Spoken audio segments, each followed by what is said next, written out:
L'histoire commence alors que nous rencontrons notre protagoniste nommé Elma, alors qu'il combat plusieurs adversaires. Le premier est une araignée géante contre laquelle Elma lutte, et il dit qu'il ne peut s'empêcher de sentir qu'il a déjà vécu cela auparavant.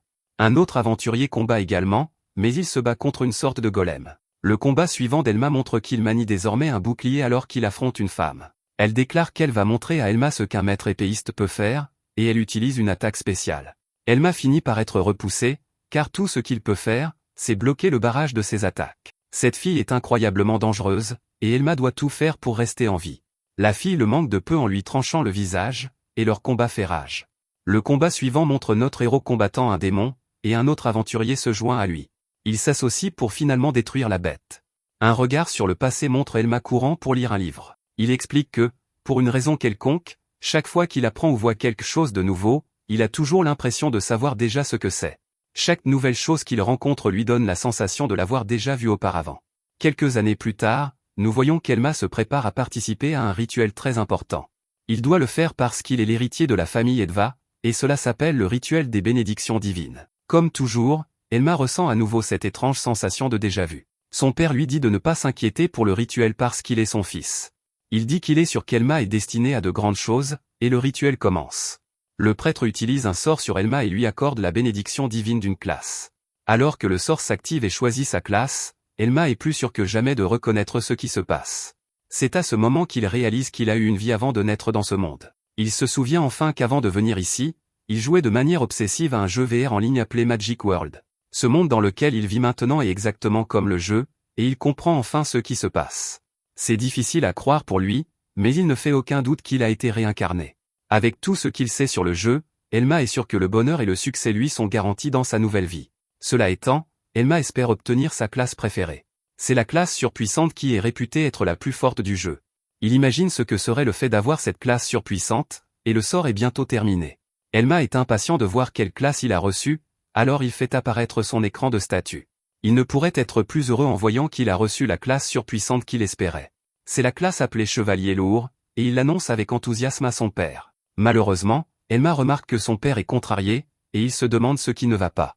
Son père est horrifié, et il refuse de croire qu'il a bien entendu Elma. Bien qu'Elma ait dit sa classe très clairement, son père voulait désespérément qu'il dise que sa classe est maître épéiste. Elma peut voir que son père est furieux, et il réalise ce qui se passe. Le problème, c'est qu'il a confondu ses souvenirs de son passé et de son présent. Dans ce monde, ce sont les classes simples à comprendre et puissantes qui sont célébrées. Les classes techniques, plus complexes à comprendre et qui mettent du temps à s'épanouir, sont considérées comme vraiment mauvaises. L'analyse et les tests actuels de ce monde sur les classes sont en retard, ils ne savent donc pas à quel point la classe Chevalier Lourd est réellement incroyable. Le père d'Elma est tellement incrédule qu'il exige de voir par lui-même. Il regarde l'écran de statut d'Elma et confirme son pire cauchemar. Elma est vraiment un Chevalier Lourd, et c'est une honte absolue. Il dit que la classe est inutile parce qu'Elma a de faibles statistiques dans tous les domaines et aucune compétence d'attaque convenable. Il n'y a rien de bon du tout, donc il est sûr que c'est une classe défectueuse. Elma dit à son père de se calmer, et il essaie d'expliquer que la classe Chevalier Lourd a les plus grands PV et la plus grande défense. Malheureusement, son père ne se soucie pas de cela, et il frappe Elma au visage. Tout le monde regarde avec horreur, et le père d'Elma dit qu'il est content que cela soit arrivé ici.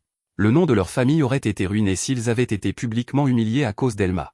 Juste à ce moment, une femme entre dans le bâtiment. La foule chuchote à son sujet parce qu'elle est la fille d'une famille cadette. Son nom est Malice, et elle dit qu'elle aussi doit subir le rituel des bénédictions divines. Elma la connaît et explique qu'ils ont joué ensemble quelques fois quand ils étaient enfants. Cependant, en raison de son statut, ils ne se sont presque pas parlé au cours des 5 dernières années. La foule est contrariée par son interruption, et certains disent même qu'elle devrait connaître sa place. Le père d'Elma fait taire la foule, car il a décidé de la laisser passer le rituel. Les tensions montent rapidement, et Elma a un mauvais pressentiment sur ce qui va se passer. Le prêtre commence le rituel et utilise le même sort sur Malice que celui qu'il a utilisé sur Elma.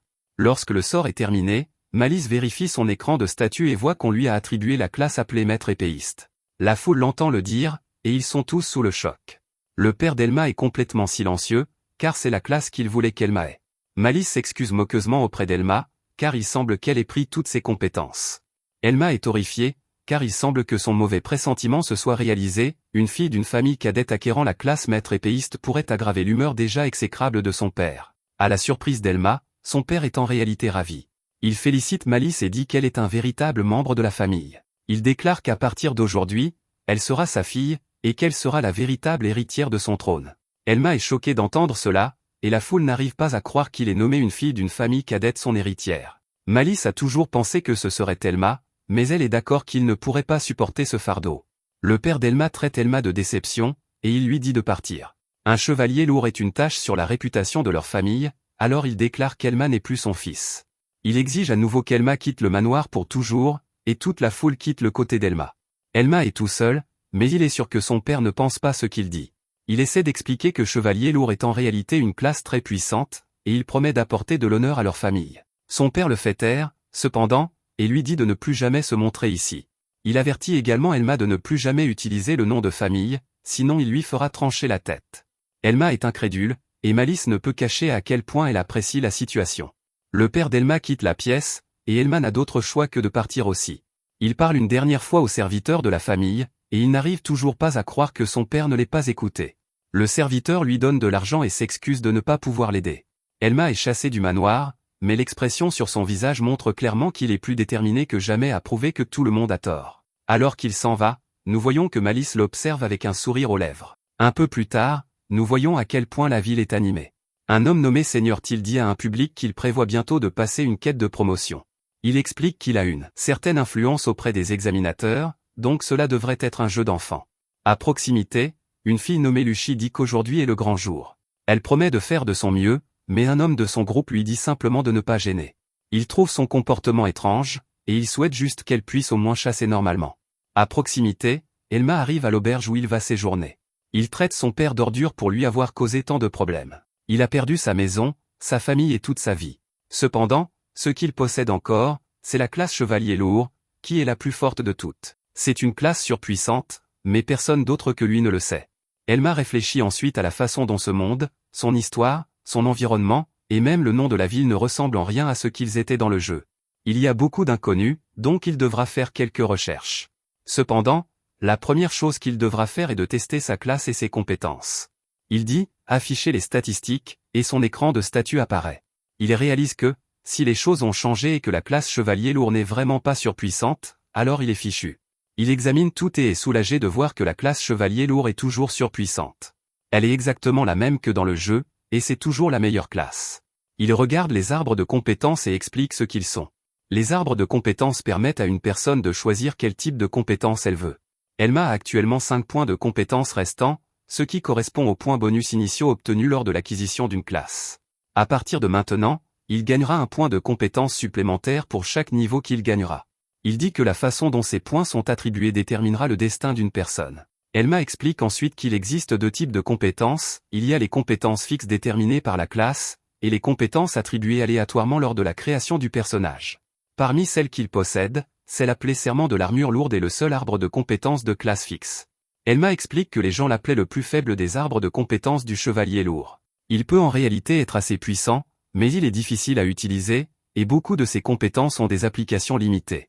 Quant à l'arbre de compétences amélioration de la défense, Elma dit qu'il est assez utile. Il n'accorde aucune compétence, mais il augmente la défense.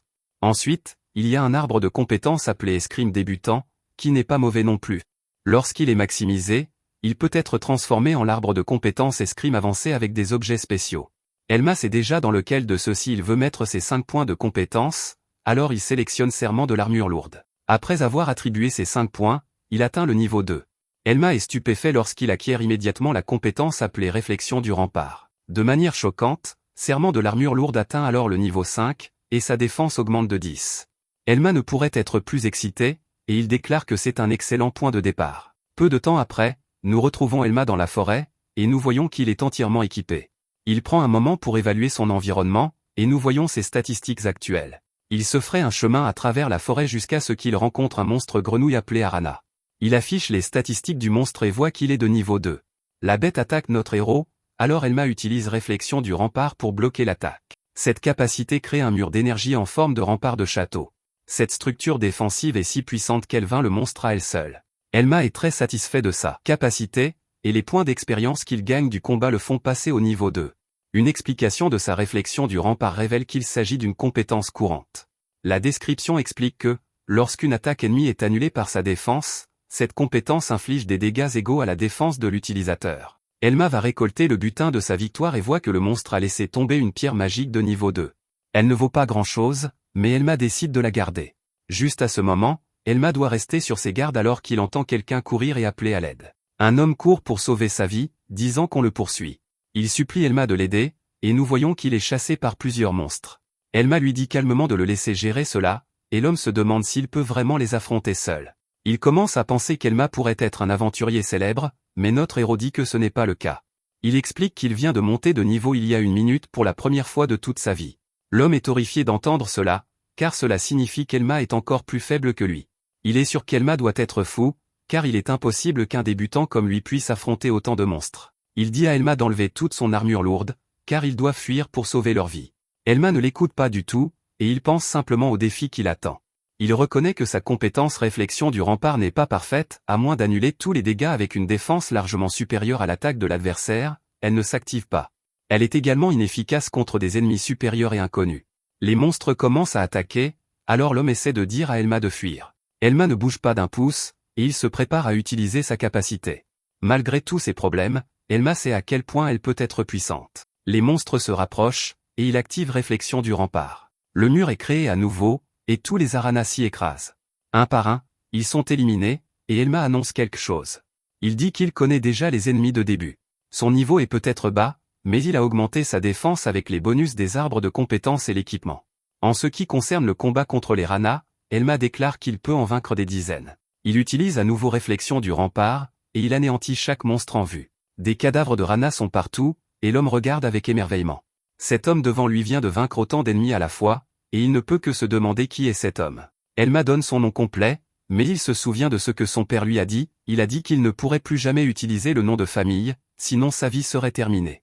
Notre héros retire ce qu'il a dit, et il se présente simplement comme Elma le chevalier lourd.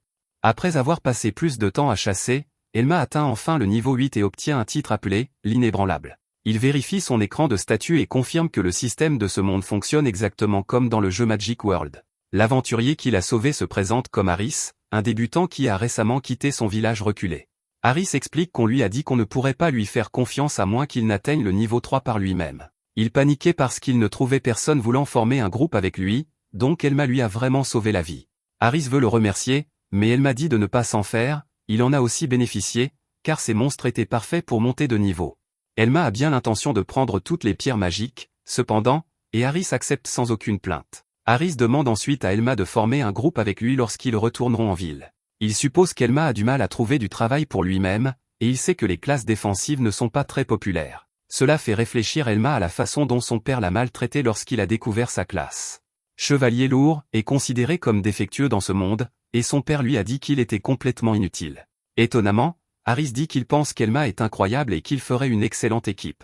Harris promet même d'aider à changer la vie de tous les autres après avoir vu à quel point Elma peut être incroyable. Malheureusement, Elma refuse son offre, alors Harris se demande pourquoi il préférerait continuer à se battre seul.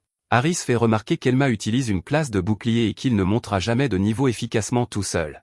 Il supplie Elma de ne pas être têtue, mais Elma devient très sérieux. Harris est pris au dépourvu, et Elma s'excuse simplement. Au fond de lui, Elma sait qu'Harris a raison car les classes défensives protègent normalement les alliés et attirent les attaques ennemies. Cependant, inclure des membres de groupe signifie qu'Elma devrait partager toute l'expérience qu'il gagne. Pour la façon dont Elma veut monter de niveau, c'est vraiment pénible. Elma veut gagner des niveaux, des objets, des compétences et des titres aussi rapidement que possible. Il doute également que quiconque croirait à sa connaissance du potentiel caché du chevalier lourd. Plus important encore, Elma n'a pas de temps à perdre car il lui reste encore tant de choses à accomplir, comme atteindre son plein potentiel et se venger de son père. Au fil de la journée, Harris continue d'essayer de convaincre Elma en disant qu'il fait cela pour son bien. Il souligne qu'Elma est incroyable, mais qu'il ne peut aller que si loin avec sa méthode actuelle. Il ne peut pas continuer à farmer des ranas éternellement, alors il dit qu'ils devraient viser plus haut ensemble. Juste à ce moment, Elma sent quelque chose de dangereux se cacher dans les arbres autour d'eux. Les tensions montent rapidement, et Harris commence à paniquer alors qu'il essaie de chercher ce qui arrive. Soudain, un monstre araignée géant tombe d'en haut. Harris est horrifié car cette créature ne devrait pas se trouver près d'une zone de chasse pour débutants. Harris esquive de justesse une attaque, et Elma vérifie les statistiques du monstre. Il découvre que cette bête est une arandipe de niveau 16, ce qui signifie que l'araignée géante a 2 fois le niveau d'Elma. Elma réalise qu'elle utilise une compétence appelée « rampe inquiétante » pour cacher sa présence.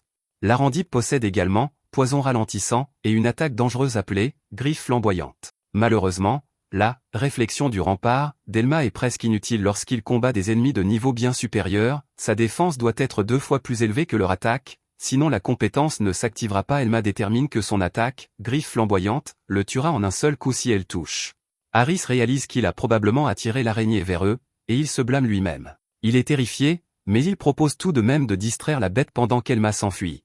Elma jette un coup d'œil à Harris, et il est assez évident à quel point il a peur. Notre héros refuse de s'enfuir et dit calmement à Harris qu'il va gérer le monstre lui-même. Harris pense qu'Elma a perdu la raison car les débutants ne peuvent pas vaincre une Arandipe. Il sait qu'Elma est vraiment fort, mais battre cette chose est juste physiquement impossible. Elma peut voir que ce combat sera dangereux, mais il déclare qu'il n'est pas complètement impossible à gagner.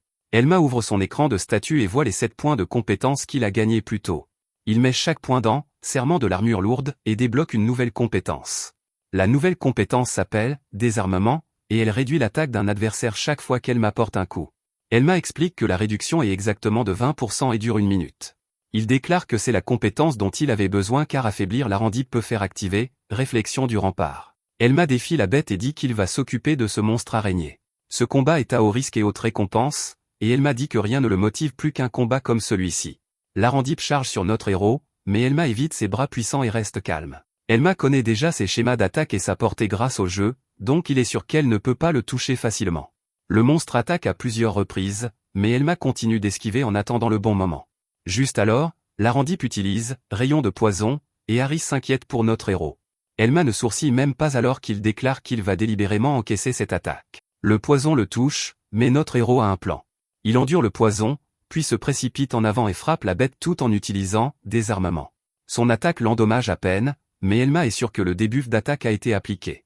L'araignée furieuse enchaîne immédiatement avec griffe flamboyante et fracasse Elma avec la massive attaque brûlante. Harris est horrifié alors qu'il pense qu'Elma a été tuée, mais notre héros émerge de la poussière. Il dit à l'araignée que cette attaque ne fonctionnera pas. Elma explique que rayon de poison coûte 7 points de magie, tandis que griffe flamboyante en coûte 5. Parce qu'il connaît leurs coûts exacts, Elma peut suivre la quantité de magie qu'il reste à la bête. Ce n'est pas beaucoup, donc Elma sait ce qu'il doit faire. Elma s'avance et place un deuxième désarmement avant que l'Arandipe ne puisse l'arrêter. Cela réduit l'attaque de l'araignée de 20% supplémentaire pour une réduction totale de 40%. Elma révèle également quelque chose à propos du titre qu'il vient de recevoir, l'inébranlable, il augmente sa défense de 10% lorsqu'il maintient sa position. Avec ses 2 effets de désarmement et son titre actif, Elma a enfin assez de défense pour que son plan fonctionne. Il explique que les différences de niveau et de capacité peuvent toujours être surmontées avec les bonnes connaissances. La bête continue de le poursuivre, mais notre héros déclare que la victoire est déjà sienne. L'Arandipe attaque une fois de plus, mais Elma tient bon. Son attaque affaiblie échoue à le blesser, donc les conditions pour réflexion du rempart sont enfin réunies. Elma active réflexion du rempart, et un mur massif jaillit directement devant l'Arandipe. La créature est projetée en arrière et ne peut plus bouger. Elma déclare que le combat est terminé et met fin à la vie de l'araignée. Harris regarde avec émerveillement car Elma a vaincu un monstre qui aurait dû être impossible pour lui. Leur victoire fait passer Elma du niveau 8 au niveau 12 et lui récompense 4 points de compétence. Elma essaie de les ajouter dans serment de l'armure lourde, mais le système l'en empêche. Il indique que des points supplémentaires ne peuvent pas être ajoutés à l'arbre de compétences pour le moment. Elma reconnaît ce message, et il réalise qu'une autre fonctionnalité de Magic World existe dans ce monde. Son arbre de compétences atteint encore le niveau 15, et Elma acquiert une nouvelle compétence appelée Parade. Elma est excitée car cela signifie qu'il a enfin toutes ses compétences de base. Harris n'arrive pas à croire ce qu'il vient de voir, et il se demande qui est vraiment Elma. Il admet qu'Elma peut probablement se battre seule et dit qu'il s'inquiétait pour rien. Il détermine qu'Elma se débrouillera sans lui, mais il remarque qu'Elma est en fait empoisonnée. Harris propose de l'escorter jusqu'à la ville, et Elma accepte son aide tout en le remerciant. Après qu'Elma a été guérie, les deux se disent au revoir. Harris remercie notre héros et espère qu'ils pourront rester amis lorsqu'ils se reverront. Plus tard, Elma se rend à la guilde des aventuriers pour pouvoir s'enregistrer officiellement en tant qu'aventurier. Il dit à la réceptionniste qu'il s'appelle Elma et qu'il est un chevalier lourd de niveau 12. Plusieurs aventuriers à proximité rient immédiatement car ils croient que les chevaliers lourds sont complètement inutiles. La réceptionniste traite sa demande, et Elma est officiellement approuvée en tant qu'aventurier de rang F. Elma nous explique qu'il existe 7 rangs d'aventuriers, le rang S étant le plus élevé. Un groupe doit contenir au moins un aventurier de rang E avant de pouvoir entrer dans un donjon. Elma a également découvert que le rang d'aventurier limite le nombre de points de compétence qu'il peut ajouter à serment de l'armure lourde, c'est pourquoi le système l'en a empêché plus tôt. Elma doit atteindre le rang E dès que possible. Notre héros demande ensuite à trouver un groupe, mais la réceptionniste dit que les utilisateurs de boucliers sont rarement recherchés. Elle le prévient que cela pourrait prendre du temps, mais Elma décide d'y réfléchir plus tard. Des aventuriers à proximité continuent de l'insulter car personne ne veut faire équipe avec un chevalier lourd de bas niveau. Elma les ignore et sort le sac magique qu'il a apporté du manoir de sa famille. Elma pense à quel point le sac peut stocker un énorme nombre d'objets, donc il est content de l'avoir pris. Il veut échanger ces pierres magiques qu'il a obtenues en combattant, alors il déverse un tas sur le comptoir. Tous les membres de la guilde sont stupéfaits en voyant les pierres, et la réceptionniste demande à Elma s'il les a vraiment toutes collectées lui-même. Elma confirme qu'il a farmé chaque pierre seul, et il lui dit d'inclure cela dans son rapport. Les autres aventuriers l'accusent de tricher car ils ne peuvent pas croire qu'un chevalier lourd ait pu accomplir cela. Elma s'en moque car il a fini de s'enregistrer et a maintenant assez d'argent pour ses frais de subsistance. Avec ses problèmes résolus, Elma commence à penser à la partie qui excite ses instincts de joueur de Magic World. Il se demande avec impatience s'il y a des quêtes de promotion qu'il pourrait entreprendre immédiatement. La réceptionniste est surprise par sa question, mais elle confirme qu'il y en a techniquement une de disponible. Un peu plus tard, nous voyons qu'Elma a rejoint la quête de raid qui se déroule à l'intérieur d'un cimetière sombre. Le groupe comprend plusieurs aventuriers expérimentés ainsi que de nombreux débutants nerveux qui ont l'air complètement terrifiés. Un vétéran massif nommé Gotan s'approche après avoir entendu qu'un clown a rejoint leur quête de raid. Il regarde droit vers Elma et suppose que c'est lui le clown. Gotan dit qu'il y a beaucoup de débutants qui sous-estiment les guildes et les monstres avant de se faire tuer. Il refuse de croire qu'Elma ait vaincu une Arandip alors qu'il n'était que de niveau 12. Gotan traite Elma de menteur et dit que l'aventure ne pourrait jamais être aussi facile. Il promet ensuite de donner une leçon à Elma pendant que tout le monde regarde. Elma regarde l'immense aventurier qui se tient au-dessus de lui et réalise que cette situation est vraiment pénible. Elma déteste vraiment cette situation, mais il sait que les quêtes de raid sont une rare chance de promotion. Elma ne peut pas se permettre de rater ça, alors il doit jouer intelligemment. Au lieu de chercher la bagarre, il dit calmement à Gotan qu'il a hâte de travailler avec lui. Gotan dit qu'il n'aime pas cette réponse, mais il l'accepte quand même. Il appelle un gars nommé Ti et lui dit qu'il est temps de commencer. Ti utilise une compétence appelée recherche, et Elma la connaît bien. Il explique que la compétence de recherche détecte toutes les créatures dans une certaine zone. Elma note que c'est une compétence assez rare au bas niveau, et qu'elle prend du temps à utiliser. Finalement, Ti révèle qu'il y a une horde d'environ 30 monstres ennemis. Gotan le félicite pour son bon travail, et Ti ne peut s'empêcher de se vanter de sa compétence exceptionnelle. Il dit aussi qu'il espère que Gotan lui accordera cette promotion au rang E. Ti se tourne ensuite vers Elma et dit que son comportement bizarre à la guilde a suscité des rumeurs. Elma regarde l'équipement de Ti et il détermine que ce gars doit être un mage rouge. Les mages rouges ont de grandes capacités physiques et peuvent apprendre des sorts d'attaque ainsi que des sorts de soins. En plus de ça, ils peuvent aussi apprendre un large éventail de sorts de soutien. Ti dit alors qu'il serait impressionné si les rumeurs sur Elma étaient vraiment vraies. Il s'excuse moqueusement qu'Elma soit coincée avec la classe défectueuse. Elma apprécie son inquiétude, mais il fait très clairement comprendre qu'il aime sa classe. Ti essaie de le défier du regard comme Gotan l'a fait, mais Elma ne bronche même pas. Ti dit à ce dur à cuire de ne pas les retarder, et il s'en va. Elma ricane et pense à quel point le mage rouge est en fait l'une des classes les plus difficiles. À première vue, il semble capable de tout faire, et dans le jeu, ils étaient connus comme le typique touche-à-tout. Ce monde n'est cependant pas le jeu, et les gens favorisent naturellement les classes faciles à utiliser, donc il n'y a pas beaucoup de mages rouges. Un peu plus tard, Gotan rassemble tout le monde pour qu'ils puissent examiner la situation. Cette horde de morts-vivants qu'ils vont affronter est menée par un monstre appelé le chef Ghoul. Tout le monde est choqué car ils savent que c'est un monstre puissant. Gotan est un aventurier de rang D, alors il déclare qu'il gérera le boss lui-même. Il dit à tous les autres qu'ils devront garder leur distance tout en s'occupant de tous les faibles. L'un des aventuriers se demande s'il les protégera, et la réponse de Gotan est troublante. Il annonce qu'il ne protégera personne qui se retrouvera pris dans ce combat. Les aventuriers n'en croient pas leurs oreilles car ils comptaient sur lui. Ils pensaient qu'il n'aurait qu'à se tenir à côté de Gotan, mais il sera totalement concentré sur le boss. Elma, pendant ce temps, pense que le chef Ghoul est autour du niveau 30. Il n'a pas de compétence d'attaque, mais l'une de ses capacités est vraiment pénible. Elle s'appelle Souffle d'Hadès, et cette compétence transforme les cadavres en morts-vivants de bas niveau. Heureusement, ils ont Gotan, qui est un aventurier de rang D d'environ le niveau 40. Si les choses se passent bien, Elma est sûre qu'ils gagneront. Malheureusement, Elma regarde autour de lui et voit qu'il y a de sérieux problèmes avec leur équipe. Les débutants sont tous des lâches qui sont déjà convaincus qu'ils vont mourir. Ensuite, il y a l'arrogance de gars comme Ti, qui méprise tout le monde. Les débutants s'attendaient à ce que ce raid soit facile, mais leur chef insouciant ne veillera pas sur son équipe. Elma calcule que les chances qu'ils survivent tous ne sont que d'environ 80%.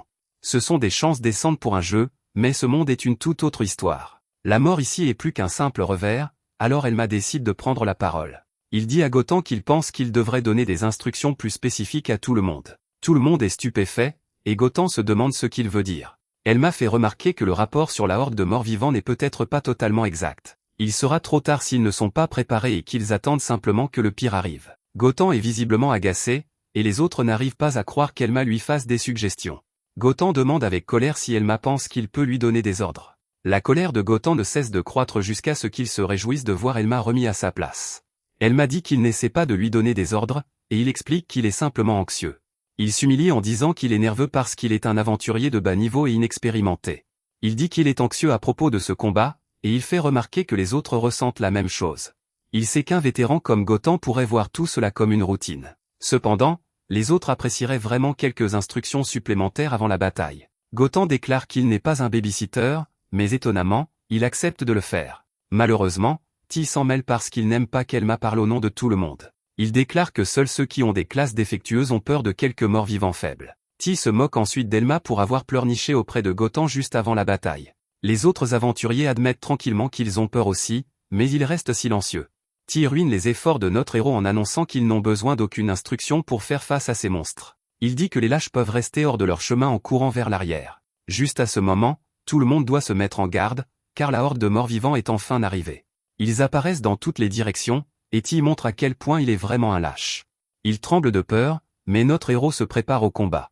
Le chef Ghoul annonce sa présence par un rugissement retentissant, et Ti tombe à terre. Gotan ne perd pas de temps et ordonne à Ti et Paul de dégager le chemin pour qu'ils puissent atteindre le boss.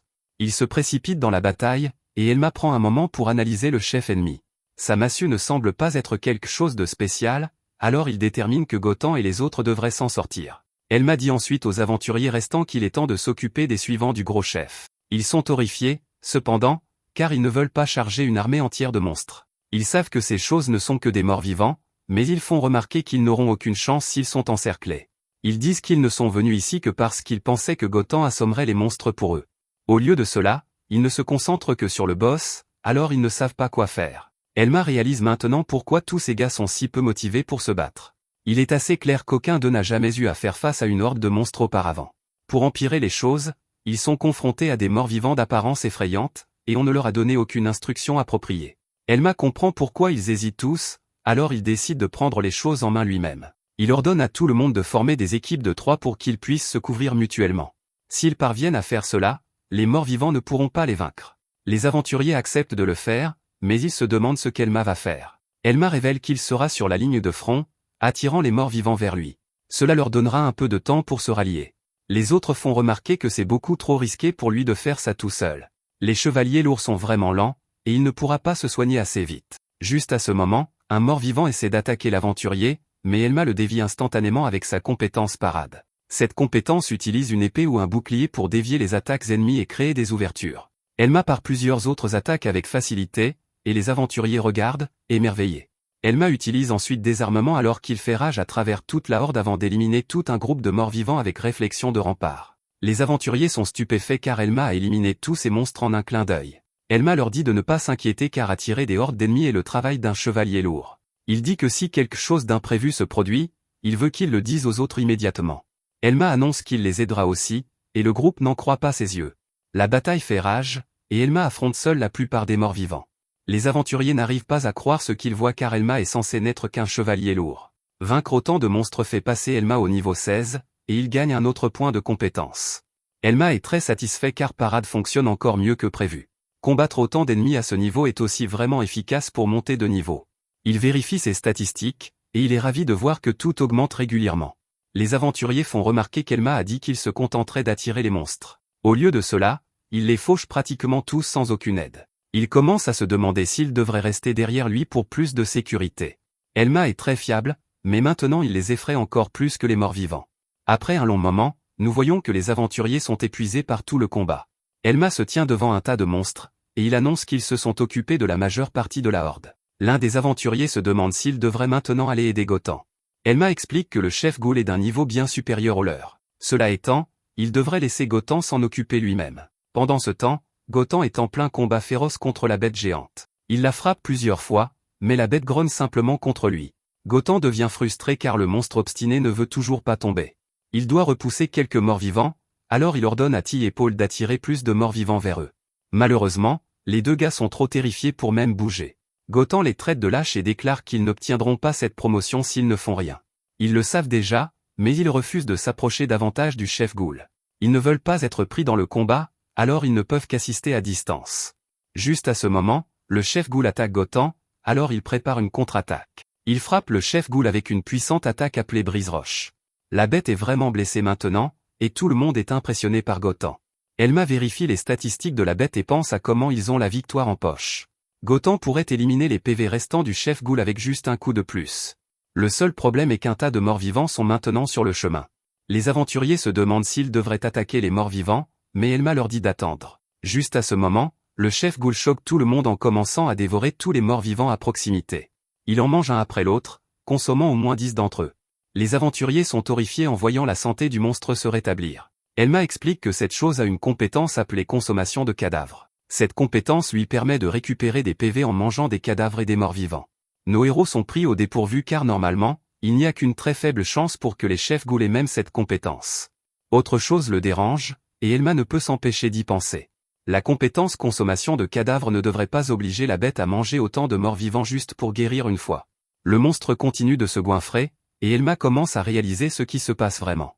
La vraie raison pour laquelle il mange autant est évidente pour lui, et la bête pousse un rugissement.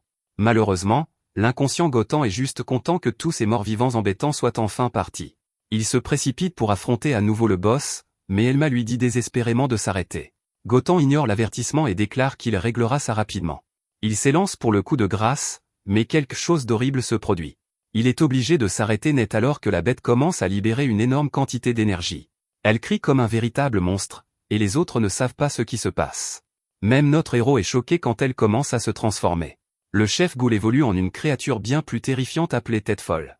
Il monte de niveau, passant du niveau 33 au niveau 40 sous les yeux de tous. Il est clairement beaucoup plus dangereux maintenant, et tout le monde regarde avec terreur. Alors que tout le monde fixe la bête, complètement sous le choc, Elma explique ce qu'on appelle l'évolution existentielle. C'est un événement rare qui se produit lorsque certaines conditions sont remplies, cela fait principalement référence à des monstres qui éveillent des capacités latentes et se transforment en une autre espèce pour échapper à des situations difficiles. Même dans le jeu du monde magique, les conditions exactes de l'évolution existentielle n'ont jamais été claires. À ce moment précis, Elma réalise que la bête s'apprête à faire quelque chose, et il dit à Gotan de s'éloigner. Il est trop tard, cependant, car elle déclenche une attaque et étourdit Gotan. Elma ordonne à Ti et Paul de distraire le monstre, mais ils sont terrifiés. Ti est certain que la bête mettra fin à ses jours s'il essaie de l'attaquer avec de la magie. Elma lui rappelle rapidement qu'ils perdront tous la vie si Gotan est mis à terre. Malheureusement, ils n'agissent pas assez vite, et la bête attaque Gotan. Gotan est complètement sans défense, et il subit d'importants dégâts tandis que les autres ne peuvent que regarder. Gotan est maintenant paralysé, et la bête s'approche pour achever le travail. Les autres aventuriers ne peuvent pas supporter de regarder, mais notre héros intervient pour sauver Gotan. L'attaque du monstre est cependant incroyablement puissante, ce qui repousse Elma. Elma dit aux autres qu'il va attirer le monstre vers lui pour qu'ils puissent atteindre Gotan. Leur seule chance de gagner ce combat est de lancer des sorts de soins et de guérison de la paralysie sur leur chef. Ti n'a cependant que le sort de soin, car il a utilisé tous ses points de compétence pour augmenter son attaque. Il ne peut rien faire contre la paralysie, alors Elma se demande pourquoi Ti a fait une telle construction de personnage. Ils doivent au moins soigner Gotan, alors Elma leur dit de l'emmener en lieu sûr. Les lâches obéissent enfin, et ils courent chercher Gotan. Pendant ce temps, Elma pense à la façon dont les gens se remettent du poison d'un madaté en moyenne après 3 minutes. Il doit simplement survivre assez longtemps pour que Ti soigne Gotan afin qu'il puisse revenir au combat. Notre héros ne peut cependant s'empêcher de remarquer que la réalité est vraiment différente du jeu. Elma ne recule pas d'un seul instant alors qu'il déclare qu'il combattra le madaté jusqu'au retour de Gotan. Les autres aventuriers pensent qu'Elma est fou parce que les aventuriers de rang F ne peuvent pas combattre une telle bête, certains d'entre eux commencent même à s'enfuir car ils savent qu'ils seront les prochains après que la bête aura éliminé Elma. Elma ne se soucie pas qu'ils partent car il ne durerait probablement pas plus de 10 secondes dans ce combat. De plus, il ne peut pas se permettre de défendre des aventuriers de bas rang tout en combattant cette bête. Elle se met à crier comme une folle, mais Elma ne bouge pas d'un pouce. Il pense simplement à l'énorme différence de niveau entre lui et le monstre. Il est au niveau 16, tandis que le madaté est au niveau 40. Une seule erreur signifiera sa mort, il doit donc être prudent. À ce moment, le madaté se renforce une fois de plus, et notre héros parvient tout juste à esquiver son attaque. Étonnamment, Elma court dans l'autre direction, et la bête le poursuit. Elle finit par perdre la trace de notre héros, alors Elma essaie de la tromper. Il la fait regarder dans une direction en lui lançant une pierre, puis il s'approche pour une attaque. Malheureusement, la bête l'évite et est presque stupéfaite de voir que c'est maintenant elle qui a perdu la trace de son adversaire. La bête réussit à porter une attaque surprise, et elle envoie notre héros voler. Elma réitère que la différence de niveau est trop grande, et il dit que la situation est mauvaise. Il n'avait jamais imaginé qu'il affronterait un adversaire aussi puissant alors qu'il était si peu préparé. Cependant, il estime que c'est un très bon test de ses capacités. Il déclare qu'il ne serait pas un homme si ce combat ne lui faisait pas battre le cœur. Il charge à nouveau, et les autres aventuriers ne comprennent pas ce qui se passe. Le chevalier lourd tient quand même tête au monstre qui a mis Gotham à terre. Un gars est vraiment impressionné, et il se demande si Elma pourrait peut-être gagner. L'autre aventurier lui dit de ne pas être stupide parce qu'Elma est en train de perdre lentement, c'est un miracle qu'il soit encore en vie, et il ne tiendra probablement pas beaucoup plus longtemps. Elma continue d'esquiver les attaques, mais il réalise quelque chose, s'il continue de laisser le Madaté attaquer, il finira par être touché. Il sait qu'il devra contre-attaquer s'il veut tenir la bête en respect. Elma fait apparaître son écran de statut, et il met quelques points dans le maniement de l'épée de débutant. Il atteint le niveau 5, et il acquiert la compétence coup vital. Cela permettra à Elma de porter un coup puissant avec sa lame à distance 0, de plus, c'est très efficace contre les cibles avec une défense élevée. Le combat continue, et Elma utilise la parade pour éviter d'être touché. Il comble l'écart avec une vitesse incroyable, et il utilise le coup vital pour la première fois. Tout le monde est stupéfait car il a réussi à infliger des dégâts. Bien sûr, ce n'est pas suffisant, car la bête n'a presque rien remarqué. Elma pense à la façon dont le coup vital sacrifie la portée de la lame de l'utilisateur. Pour cette raison, tous les autres aventuriers considéraient cette compétence comme défectueuse. Cependant, son efficacité à infliger des dégâts fonctionne très bien pour le chevalier lourd, avec sa faible attaque et sa haute défense. Notre héros sait pourtant que cela ne suffira pas pour vaincre la bête. Il doit continuer à esquiver alors que la créature attaque sans aucun contrôle. Juste alors, Elma dit que le vrai combat commence maintenant, mais il révèle que son travail est terminé. La bête est confuse, mais ce qu'Elma voulait dire devient clair lorsque Gotham rejoint le combat. Il s'écrase sur la bête et utilise son attaque fendante de tueur de dragon. Le monstre hurle de douleur alors que l'attaque inflige une quantité de dégâts insensés, et sa vie prend fin. Tout le monde célèbre, et Elma gagne assez d'expérience pour passer du niveau 16 au niveau 23. Gotham est vraiment impressionné par lui, car il n'arrive pas à croire qu'un simple aventurier de rang F ait survécu contre un monstre qui a failli le vaincre. Elma admet qu'il était presque à sa limite, alors il remercie Gotham d'être arrivé à ce moment-là. Tout le monde retient son souffle, car ils ne savent pas comment Gotham va réagir. À la grande surprise de tous, Gotham s'excuse auprès de notre héros. Il admet que son leadership était inadéquat, et il dit qu'il a été imprudent. Il dit qu'Elma avait raison sur tout, donc c'est en fait lui qui mérite une récompense pour avoir vaincu la bête. Tout le monde reste sans voix car la récompense est la pierre magique de niveau 40, et elle est vraiment précieuse.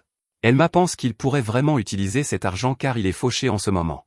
Il se demande quand même si c'est vraiment acceptable, et Gotham dit que oui. Juste alors, il remarque que le rare monstre de niveau 40 a aussi laissé tomber un objet. Gotham est évidemment émerveillé par le bouclier impressionnant, alors Elma se demande s'il le veut. Gotham dit que ce serait ridicule car il ne revient jamais sur sa parole. Il est clair qu'il l'aime, cependant, quand il demande s'il peut vérifier la description de l'objet. Tout le monde est amusé par cela, et Elma lui permet de regarder. Notre héros ramasse son nouveau bouclier, et son écran de statut révèle qu'il s'appelle Rage du démon.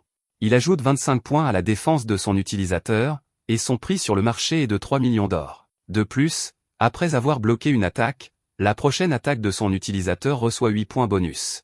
Les aventuriers sont tous stupéfaits car 3 millions d'or est une somme d'argent incroyable. Elma pense alors que la réflexion du rempart ne s'active que lorsque son armure est frappée. Cependant, avec ses statistiques, il pourrait neutraliser des attaques de son niveau avec ce seul bouclier. Il va le garder car, s'il vendait quelque chose d'aussi précieux, cela attirerait beaucoup d'attention indésirable. Ensuite, Elma se demande ce qui va se passer pour sa promotion. Gotham lui dit de ne pas s'inquiéter car il va dire à la guilde que ce serait leur perte s'il ne le promouvait pas.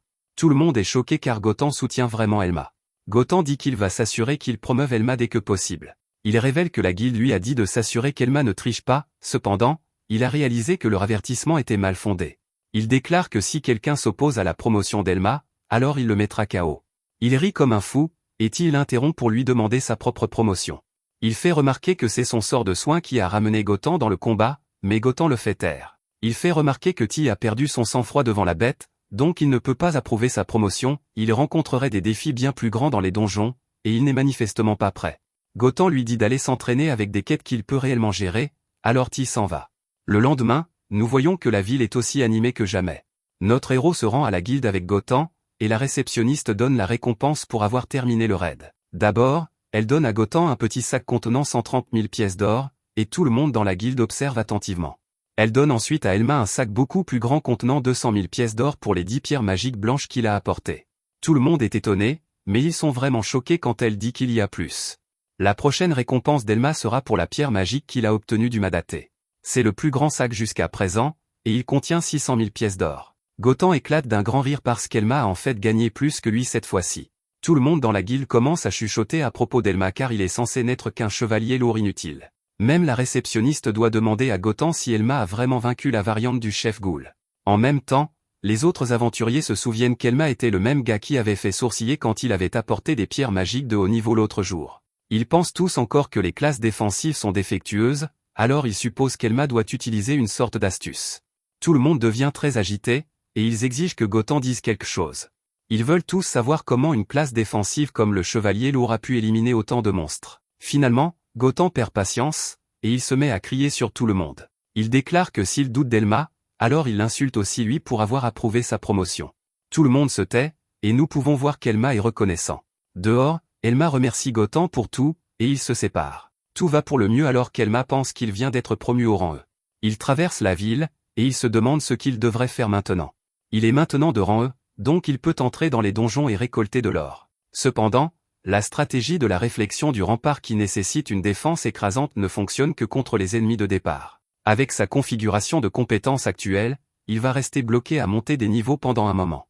Il détermine qu'il devrait chercher un certain objet, c'est le livre de compétences Croc d'insanité ardente. Il explique que les livres de compétences sont des objets nécessaires pour débloquer des arbres de compétences.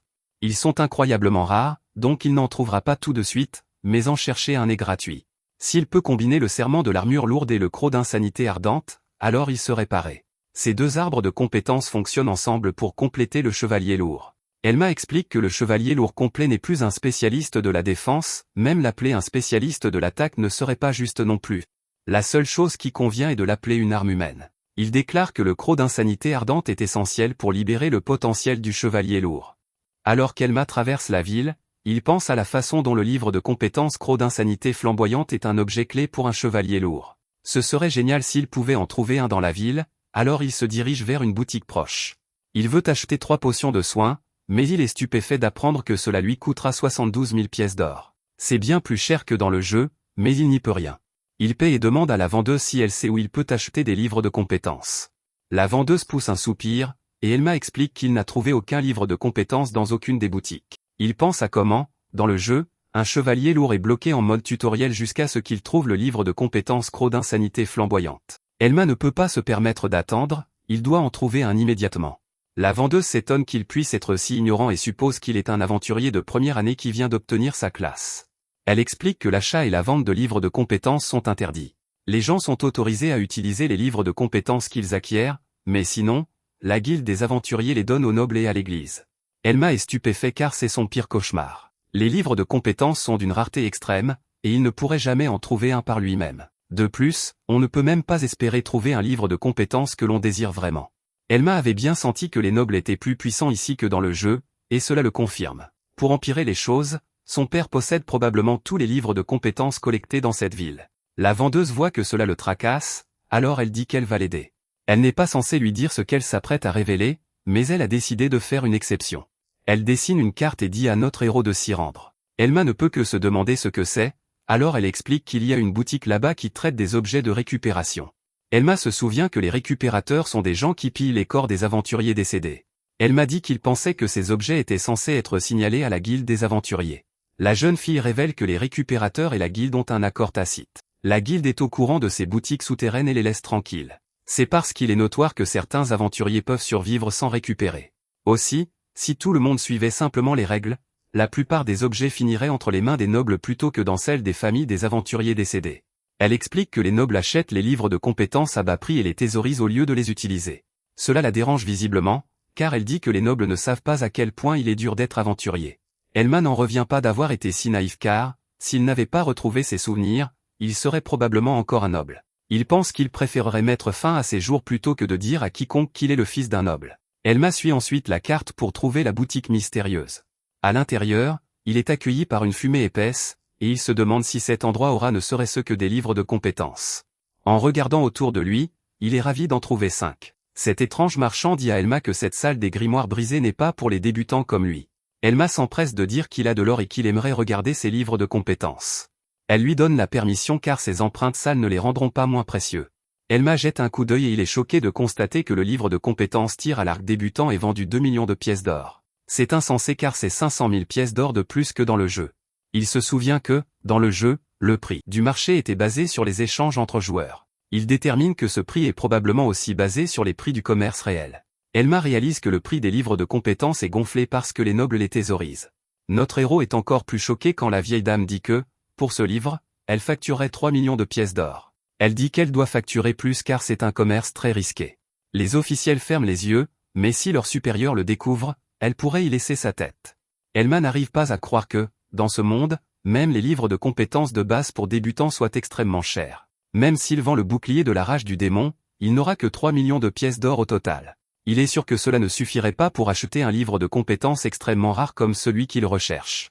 Les 5 livres de la boutique sont aussi assez rares, mais ce n'est pas ce qu'il cherche. Juste à ce moment, il remarque un livre de plus, et il est stupéfait de constater que c'est le croc d'insanité flamboyante. Il peut à peine garder son calme car c'est un arbre de compétences essentiel pour un chevalier lourd. Elma se rapparaît s'il peut juste l'acheter, mais la vieille dame voit à quel point il est excité. Elle le trouve étrange de vouloir ce livre, et Elma demande combien il coûte. La dame révèle qu'elle le facture 50 millions de pièces d'or, et notre héros est abasourdi. C'est bien plus qu'il ne peut se permettre, et il a quelques idées sournoises. Il dit qu'il est étonné que cette dame garde une marchandise si chère sans aucune garde. Elle sent qu'Elma la pense faible, alors elle lui dit d'essayer de faire quelque chose. Elle révèle qu'elle a jeté 5 types l'autre jour toute seule. Elma n'a pas d'autre option, alors il demande à la dame si elle peut lui garder le livre de compétences. Il promet de revenir avec 50 millions de pièces d'or, mais la dame prend un moment pour réfléchir. Finalement, elle accepte de le lui garder, mais seulement s'il paie 5 millions de pièces d'or supplémentaires. Elle marchande vraiment dur, et Elma n'est pas en mesure de refuser. Après avoir quitté la boutique, Elma pense à quel point sa situation est mauvaise.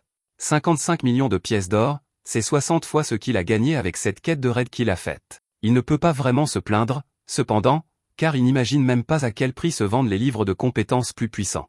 Le croc d'insanité flamboyante est un arbre de compétences rares, donc les seules personnes qui le veulent sont les chevaliers lourds et les accros du combat. Elma ne veut même pas penser au prix de vente des livres de compétences plus populaires. Il détermine que tout ce qu'il peut faire maintenant est de chercher des moyens de gagner de l'argent. Il pourrait essayer de s'enrichir rapidement en farmant des butins rares dans les donjons. Malheureusement, cela ne fonctionnera pas car les chevaliers lourds n'ont pas de compétences pour infliger des dégâts constants. Il envisage de farmer des monstres faibles avec réflexion rempart, mais cela prendrait trop de temps.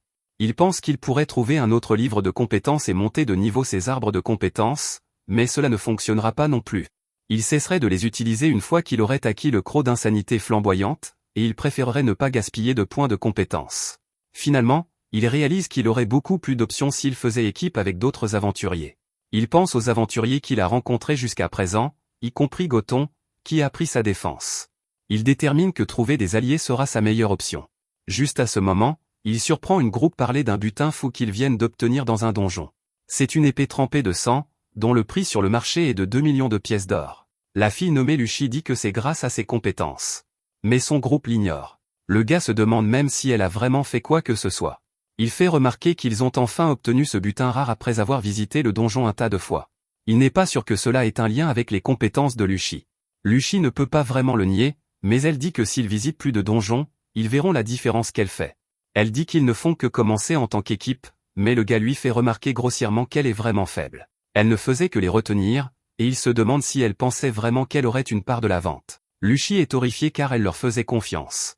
Elle essaie de faire remarquer qu'elle a risqué sa vie en combattant sur la ligne de front avec eux, donc elle aimerait au moins 100 000 pièces d'or. Ce n'est qu'un 120e de ce pourquoi ils le vendront, mais ils ne sont même pas prêts à lui donner ça.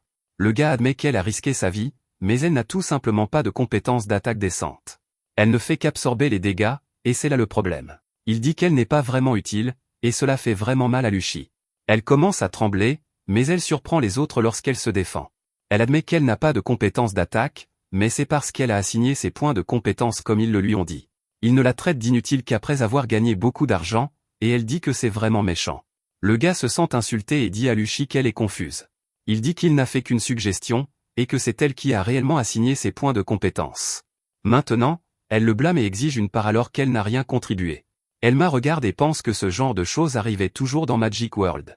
Un mauvais build et une dispute sur la façon de partager le trésor est une histoire vieille comme le monde. Vous assignez vos points de compétence pour vous adapter à votre groupe, mais la situation change et vos choix deviennent dénués de sens. Le gars accepte de lui donner une part, alors il jette vraiment 100 000 pièces d'or par terre. Il lui dit de les ramasser et de disparaître. Il dit qu'ils l'ont gardée même si elle est faible et n'a pas de compétences d'attaque. Maintenant, elle montre son vrai visage car elle est aveuglée par des broutilles. L'autre fille est plutôt d'accord et dit qu'ils ne peuvent pas se permettre de partager la richesse qu'ils ont acquise. Ils ont réussi à retourner la situation contre Luchi, car elle s'excuse de les avoir contrariés. Elle dit qu'elle ne veut même plus de l'or, mais ils lui disent qu'il est trop tard. Le gars lui souhaite bonne chance pour trouver un nouveau groupe, mais il ne sait même pas qui voudrait recruter une ratée comme elle. Il la laisse derrière, et elle m'a dit qu'il a déjà vu des choses comme ça auparavant. Il est courant que certaines relations ne durent qu'aussi longtemps que l'argent dure. Pour rendre les choses encore plus difficiles, le système de points de compétence est impitoyable. Vous devez farmer des monstres de niveau supérieur au vôtre pour obtenir de l'expérience décente. Si votre build est mauvais et que vous avez du mal contre des ennemis de votre niveau, alors augmenter votre niveau devient incroyablement difficile. Elma pense à ce que les autres ont dit à Luchi sur le fait qu'elle n'a pas de compétences d'attaque décente et qu'elle ne fait qu'encaisser les coups. Elma se demande si cette fille a mis ses points dans le boost de vitesse ou un arbre de compétences d'armes dont elle n'a pas besoin. Il remarque qu'elle est une Harley Quinn, ce qui signifie qu'elle pourrait avoir un arbre de soutien. Juste à ce moment, Elma réalise ce qui se passe réellement. Il se souvient que le groupe a été surpris d'obtenir un butin aussi rare et que Luchi a dit que c'était grâce à ses compétences. Elma est complètement stupéfait en se demandant si Luchi possède un certain arbre de compétences précieux.